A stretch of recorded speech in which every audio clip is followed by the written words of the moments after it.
Let's talk about contrast. What is contrast? Contrast is actually the difference between two elements.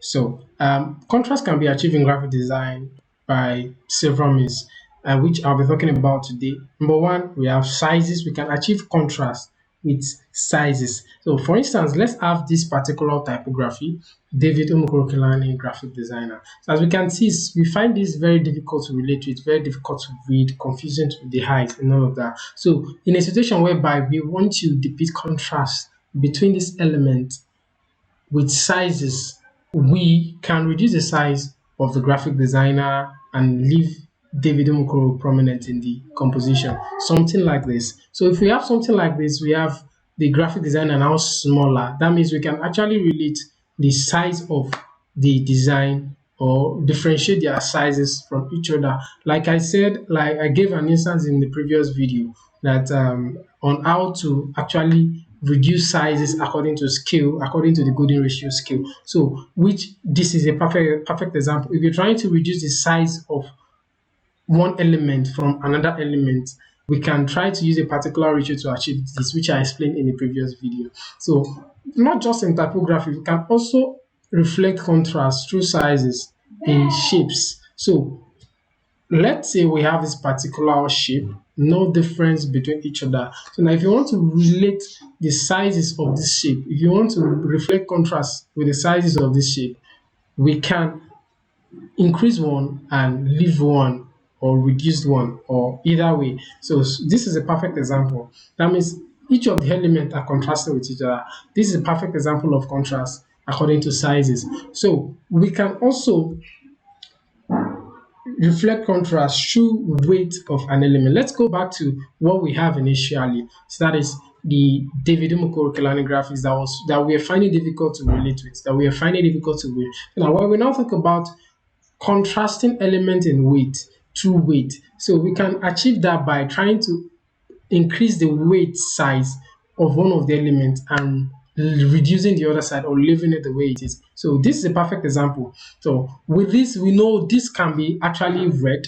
We can actually flow with this. There's an importance given to the name, and while the other hand or the lower part, which is graphic designer, is just like a description to what the person David Omokoro is. So this is a perfect example. We can also reflect this through shapes, not just in typography. This is what we have initially. If we try to reflect um, contrast through weight in shapes, we can do that by the weight of a stroke or the stroke of the shape. This is a perfect example of contrasting elements. Something like this to something like this. So we can also talk about contrast when it comes to emphasis. You can try to reflect contrast through emphasis. An example is this. So now, this is what we have initially, like I said. Now we had difficulty blending with. So in this situation, we can try to emphasize one particular element and leave the other unemphasized. So in this manner, how can we emphasize a particular typography? How can we put more importance? We know in our everyday life that cap or capital letters are definitely what people see as more important. When you pay our people actually relate capital letters to more importance compared to lowercase letters. So in this situation, we can try to reduce one of the particular elements here as lowercase and leave the others as cap. So this is it.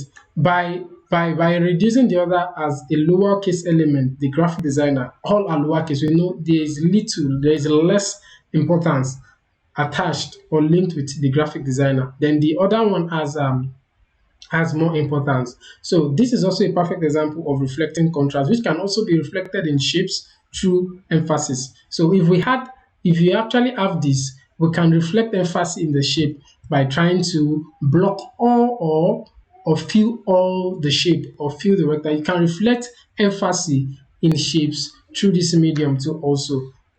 So we can also talk about when we talk about contrast, we cannot do without talking about color because color and contrast also go hand in hand also. So we can actually reflect contrast through color. So which like I said earlier, this has been our case study so far. And if you're trying to reflect this, or trying to bring out emphasis through color in this particular element, we can definitely change the color of the graphic designer to something very light. So in this situation, whenever you're trying to use or you're trying to contrast an element color with another, note that there must be a relationship between the dark and light. So there will not be, you cannot achieve contrast through color by making sure that all the elements are darker colors. If you have all the elements as darker colors, you will not achieve contrast. So in a situation whereby you have